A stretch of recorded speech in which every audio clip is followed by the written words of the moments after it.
Officiel. La chaîne qui enseigne. Abonnez-vous massivement.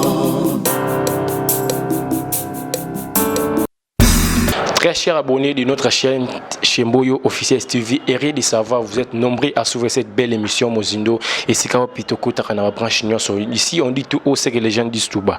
Les lots émissions, les lots un peu spéciales pour la santé, c'est quand Pitoko Lobela Makamwe Belé, yango les lots moni médecin sexologue na kombo ya docteur Christophe Alunga na indi to so la makamwe tali sexe mingi to so makamwe tali ko bote ya basi parce que nous on est actualité za dominer c'est quand pi to peut être moko comédien na kombo ya Tania Zola ou akufi na pasa robot est vraiment pesi pasi na mususu ou akufa une côté ya Pointe Noire na kombo ya Mélodie Mpoi autrement dit Badiama akufi na estomac ndito to meka kokundola mingi na médecin na biso o akopesa biso makamnyoso na détail des questions peut au photo poser botinde de ngata na dossier na royambaye concernant ma rapport sexuel to contempler à long et à large avant la PC maloba je d'abord un grand merci na équipe technique na de travail na bon Mozindo wana moni j'aime projet à même moment pourquoi pas mon cordon les un moment les cordons les plus frais les jeunes mariés merci na maman Mboyo au pesa vous aura toujours fourreau moulaire pour tout ça la musalende merci na maman Tina Mboyo, pourquoi pas maman Aline Mboyo,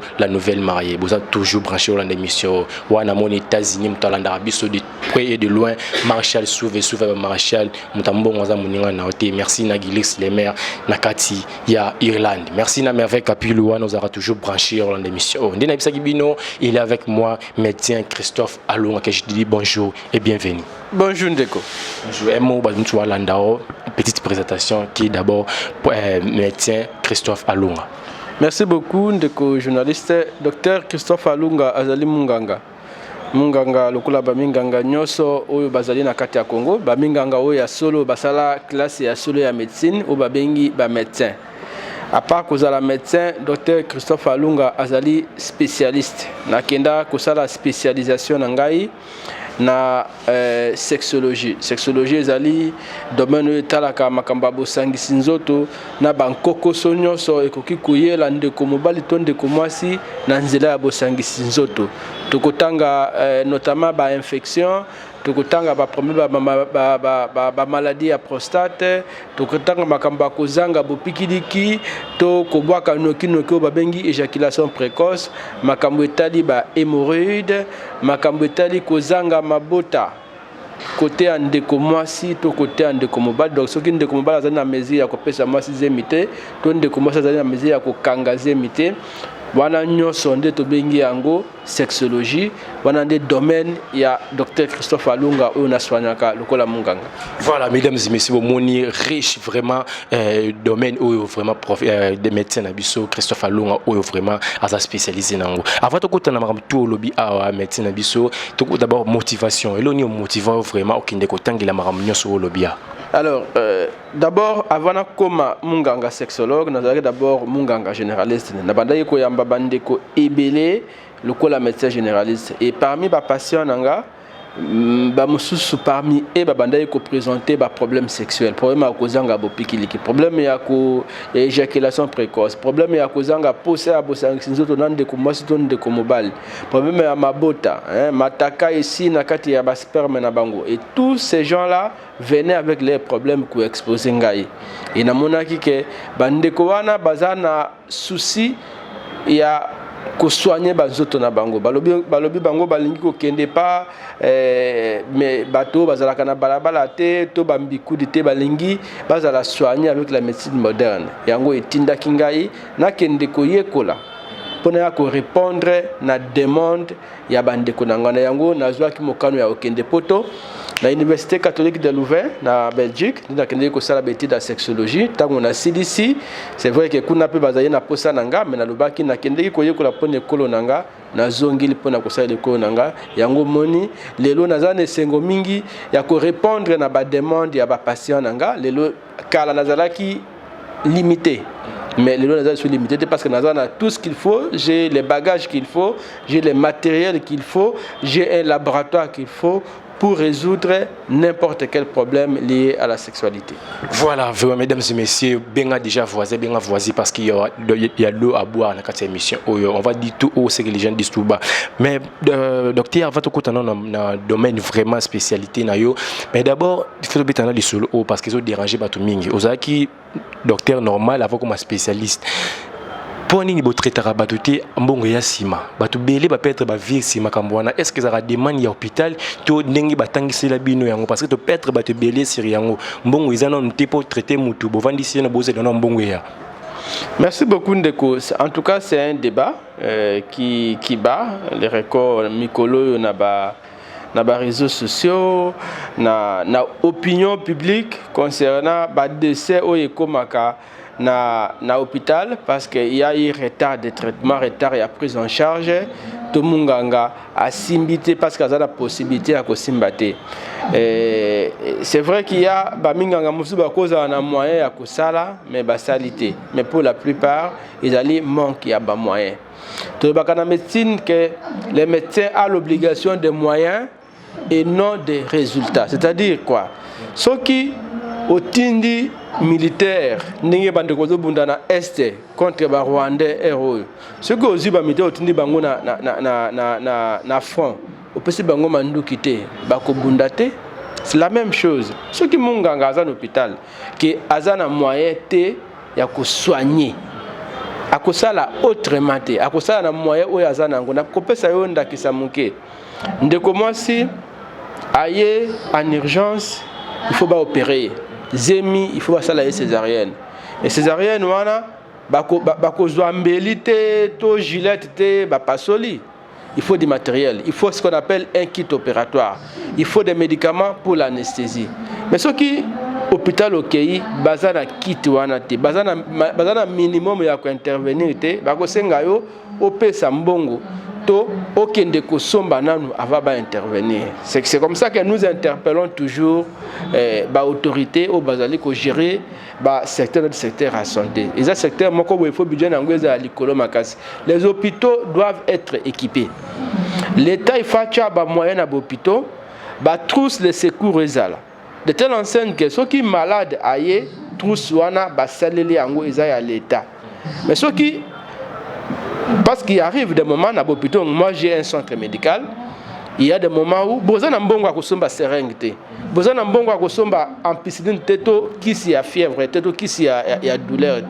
Mais à ce moment-là, il y a une moto en urgence, le côté dans la famille, il faut que je sois en charge beaucoup ça dans le.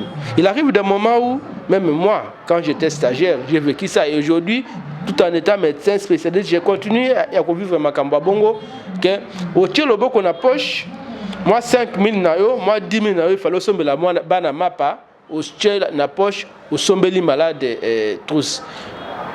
Ba soigner malade wana mais oya koya sima 10000 wana 5000 esili okosala ndenge nini okosala la famille bopesa na mbongo to somba mais pour na commettre de mortel pour na batunyo so ba mona kango que il faut que soigner na mais muto ko soigner oui to boité il faut avoir un minimum. Vous ne pouvez pas demander à quelqu'un il y a kosala oya zana ngote ceux qui moyen zali a kosala mais ceux qui moyen zate akobana ko observer il pas oyo capable mais c'est pas amutu. Parce que beaucoup de personnes pensent que tant que munganga zali kozwa malade en charge, malade wana kufa yoka passe na mutemate. Nous souffrons, nous faisons des nuits blanches. Parfois nous rentrons dans nos maisons, ozongi na ndako boye ba chebilo ko na mesa ozana petit a kolia te parce que otiki ba malade na yo ndeta malamu te. Mais il faut avoir des moyens pour soigner. C'est vrai qu'il y a des gens qui exagèrent, qui veulent d'abord l'argent avant de soigner. Il y a toujours bambou mamabe la profession nyos.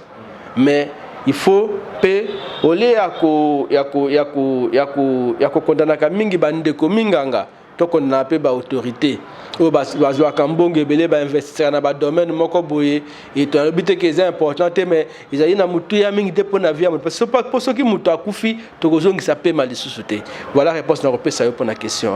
Voilà mesdames et messieurs nabi ki vous avez éclairci nanda ko si ça fait débat na ba actualité wana makambu ya kopesa mbongo avant ko soigner docteur na biso awa médecin na biso apesi vraiment biano vraiment to ko vraiment na mozino na biso esika wapi vraiment za spécialiste na makambu fa to ko tona na sexe aux spécialistes c'est maman robota ou etali kobota mais lile tozomona bandeko mingi bazokufa pe na pasa kobota ça dit quoi est-ce que ça bakamoya basi na bango wana ezaka moketo ezaka makamusu eza ya famille to eza nini mais quand on expliquer biso na médecine déjà makamba famille to kindoki na famille to yebi yango te pour na biso s'il y a un problème s'il y a un décès il doit y avoir une cause et ce qui bande ko baké kobota d'abord pour na kozwa zemi ezali pasi ngana landelaka basi na mibali oyo baza na problème ya mabota o bazoluka kozwa mwana je vois comment les gens souffrent na mona ka étape ni to lekakana bango ba examen belé ya ko sala ba ki se belé ya komela parfois pendant des années ou des mois pour te comment na résultat ya kozwa zemi et nde comment si a zemi na ye akumbi yango ti na suka et comme na ngonga ba minganga ba pesa ye mwana na ye ndeko à perdre bomoi tant mosusu pe mwana ngo pe akei donc imagine pas si ya ndeko mobali pas si ya famille pas si ya bami pas si ya baninga to ba collègue oyo baza pour eux mutu wana zali mutuya donc ezali likamba pas si mingi perdre une femme qui va donner la on peut pas perdre sa vie en donnant la vie c'est anormal mais kuna pe responsabilité zali partager du côté il y a bakonzi o bazo gérer secteur à santé ezali pe na chef ya mwasi oyo yemoko la femme enceinte yemoko et puis pas ba mingango bazo en charge na ba na pas ba mingango bazo en charge ce qui moi négligence ezali côté ya kolandela mwasi azemi okoki koperdre mwasi wana operdre pe mwana bandeko basi bango pe soko ozali na zemi surtout baoyo basi babota bazalaka mwa matoi mangongi balandelaka mibeko ya minganga malamu te bakanasi na bota na ngai zemi na ngai liboso ezalaki boye bayebi te ke chaque grossesse ezali na ndenge nango ezali na particularité nango et soki munganga ayebi si yo pendant la grossesse kosala eloko boye te komela masanga te kolia biloko ya pilipili te. Ça ce sont des exemples que je donne.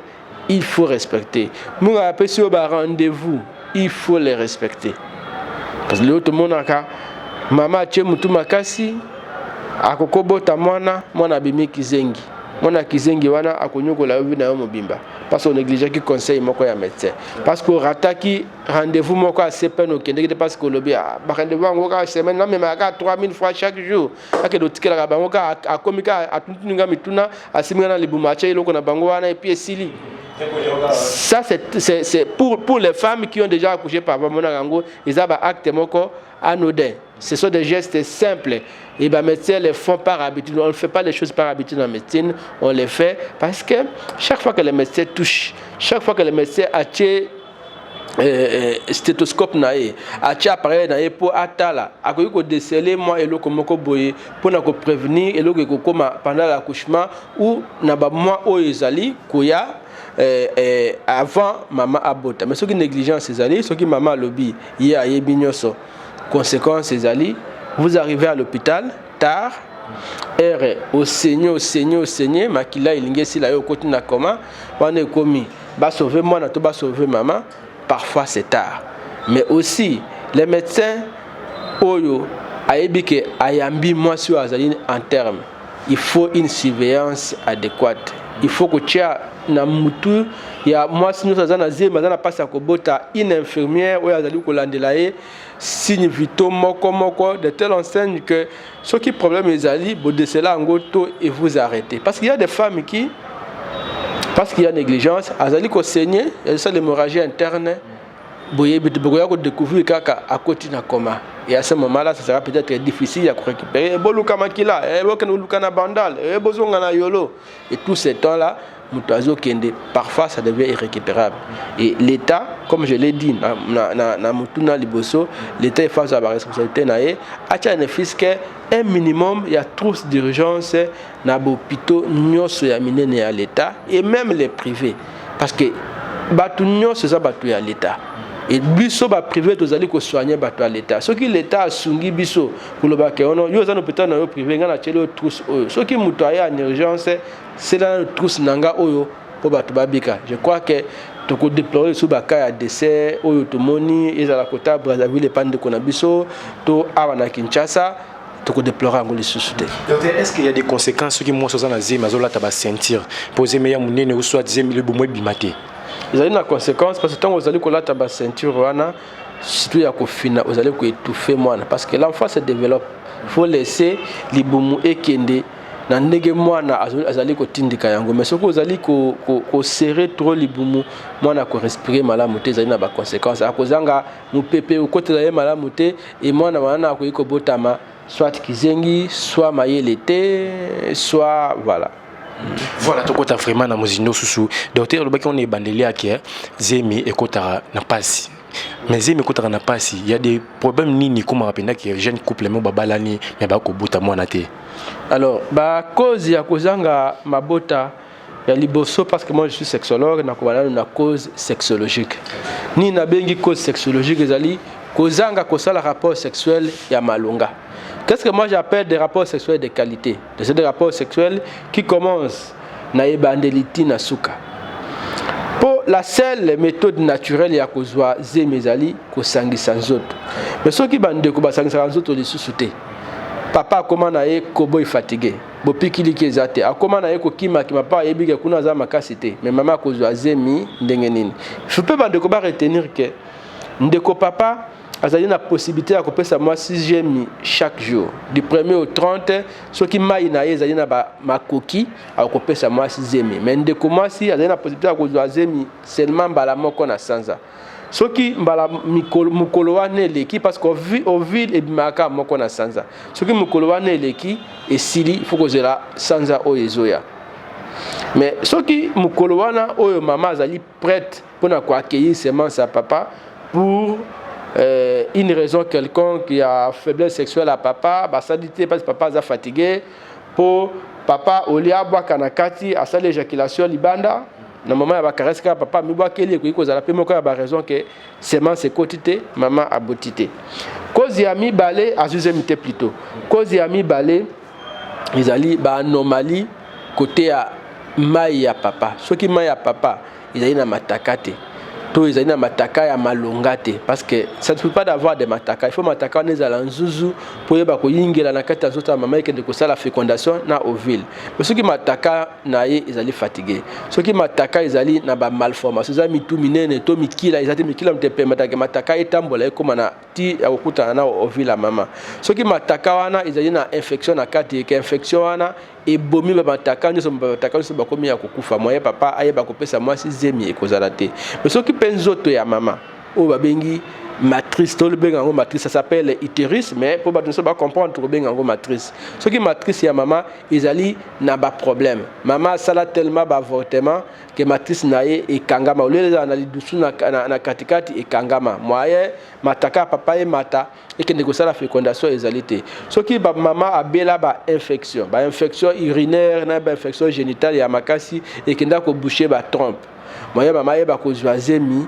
et kozalate soki mama azali na ba myome et que ba myome wana et occupé sika nyoso mwana ifala ya kuvanda moye mama azwazemi na ba condition wana ezalité yango to ba ke infection ezali cause ya munene ya kozanga mabota et pas bande ko mibali pe bande ko mwasi bande ko base bele pe bazana ba problème ba trouble ya ba hormone ezali ba substance ou cela que mwasi to mobali à vivre sexualité naé dans le lenge longobani po bande ko base bele bazalaka azali ko régler mais na kati ya ba règle na yewana eloko c'est-à-dire que azo régler mais ba ovule ezo comme na maturation ba benga ngona le poto moi ça de ça ba cycle anovulatoire donc à régler na cycle na yemobimba ato ovule moko te comme na maturation ata sperme comment semence ya papa eye et écoutez loko ezate création ba hormone faut que kende pas munganga ba salir par exemple no taske ba hormone na ye ezongi en forme voilà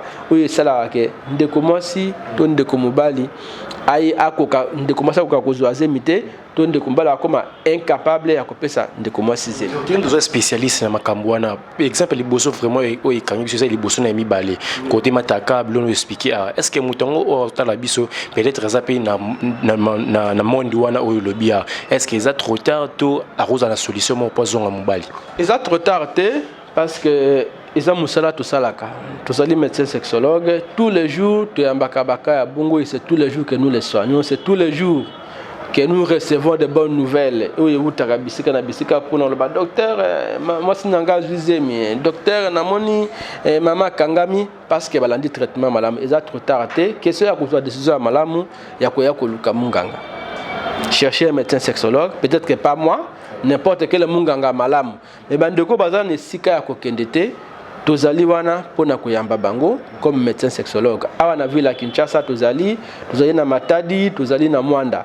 Awa na Kinshasa soki olingi ozwa biso yaka na avenue Ikelemba numéro A2 na rond-point Victoire, sima ya place des artistes. Croisement avenue Ikelemba na avenue Kasavubu d'accord comme na bureau SNEL, bâtiment où il a dit bureau SNEL, pancarte munene moko ezana bakomi Alma Medical Center Sexologie. Na Alma Medical okokuta biso tozawana. Pona bandeko oyo bakoki ko noter adresse ba yebi Kinshasa malamu te obengi biso facilement na ba numéro de contact na biso 081 25 31 815 081 25 31 815 ton numéro est ami balé 0900 35 37 70 0900 35 37 70 au Kozabiso moko to orienté yo oye opposer problème na yo ezala problème à cause nga bopikiliki o babengi problème ya trouble érection ezala problème éjaculation précoce yo ndeko ba koma ko benga yo soso na kokota na kobwaka bandeko musuku babwaka ka na moment ya ngunga ba caresse kaka asi ami bwakeli wana kutezali moko ya ba trouble comme ça ba mibali ridicule et puis moi si a fiotoli amonio inutile kobanga tendeko ko se frustrer yaka okozwa solution na médecine moderne eza bandeko bozana problème ya mabota bandeko bozana ba problème ndeko moi si okomi komona nzoto na yo ya se efongwa mingi au secrétaire tellement mai mingi na ngunga ya rapport ndeko mwasi ka bakomo benga yo femme fontaine ezali opportunité epesa melio oyo komona munganga oyo azali spécialité na domaine wana yo ndeko zangi mabota ezali moko yo opportunité pe oyo okoki kozwa o saisir ango oyo komona biso tokosunga yo ndenge bandeko ebele esengo ezonga yo pe okoki kozongisa esengo na yo soki ozwi décision ya malamu ya koya koluka biso. Voilà, zongisa esengo na yo soki ozwi décision malamu ya koluka. Docteur Christopher Alunga o wapi azapena spécialiste na sexologie bo contacter numéro wana ou soit numéro les aba affiché na écran wana so oza na posa santé na yo et comme bien kolingati parce que la santé n'a pas de prix. So oza di bana mboko oza na idée oya na Congo contacter adresse wana. Vraiment nous sommes arrivés pratiquement à la fin de cette émission mais une dernière question et le qu'on a payé sur notre union des amabe concernant bat bazo c'est la mingi bokoko pour négliger péni ou soit pour na péni comme munene est-ce que ça a des conséquences à la longue? Il y a des conséquences de Konangai parce que beaucoup de aujourd'hui la médecine traditionnelle congolaise ils ont évolué ils ont kindeli bosso mais beaucoup ils ont na limite nango mingi parce que pour na ko soigner mutu il fallait nous oyeba nzoto a mutu oyeba anatomie oyeba physiologie oyeba pharmacologie mais ce qui est comique ndeko aye alobi bopikiliki ezate oyebisi ezwa bidon oyo mela soki esili soki oyoki bieti ya kozwa mosusu ce n'est pas bon parce que tant ozopesa ndeko bidon wana oyebi te kisi wana ekobebisa rein ekobebisa estomac na ye ekobebisa foie ekozala malamu te médecine na soyo ezali médecine na mundele oyo bazali koluka bacause basoigner bacause et puis basali ba examen ya malamu parce que pour na ko soigner na médecine il faut nous koyeba ozo soigner nini parce qu'on peut pas comme ça mutoya lobi dibumu pas lobi il faut la carrière la ba amibe yo akisa amibe yango bongo soki eza amibe te pese kisa amibe et on a bisa bandeko baloba ke hémorroïde mutesala ka makambu nyonso ezala mabe côté mbeto côté mwasi esa bango ke depuis bo bandeko mena bakisa ba hémorroïde bo meli ba bidon na ba bidon est-ce que makambu yango ici là o te docteur ici là c'est que les hémorroïdes déjà à la base il faut que le cause ni les osala ke ozali bopikili ke silio na 5 heures te makalisu te okoma na kokota na kobwaka, il faut que luka cause. Est-ce que wuti na prostate? Est-ce que wuti na hormone? Est-ce que wuti na infection? Au luki cause, au soigner cause, wana ezali kaka conséquence à pamba et ko disparaître yango moko. La bonne médecine, c'est la médecine moderne, la médecine qui recherche des causes, les soigner et avoir de bons résultats. Ouais, nous sommes arrivés à la fin de cette émission. Dans la caméra, là c'est un message en tout balandayo. Quels sont les tout nyoté au ngoroloba, la tikelo ministre pour tout cette émission. Je crois que la question aussi au tuninga yango et le cause important ils ont bisa bande koke. Likambo ya sexualité oyo, ils ont sujet tabou lisusu te parce que ezali ko boma mabala, ezali ko panza ba relation, ezali ko kimisa basi bandako mabala, ezali ko créer ba trouble belé parce que depuis tout le temps, depuis la nuit des temps, ba pekisa biso ko lobela makambo sexualité à l'église to ko lobela ngo na classe batangi sakate na famille soko tuni papa to maman mutune tali sexualité aux impolis. Na kati ya couple, les parents, les mariés peuvent parler de tout et de rien, même kotonga ba voisin pendant que le makambo sexualité na bango kuna zali tabou zali ka sexualité ya bakoti na chambre fungola makolo esili. Mais aujourd'hui on doit parler de la sexualité.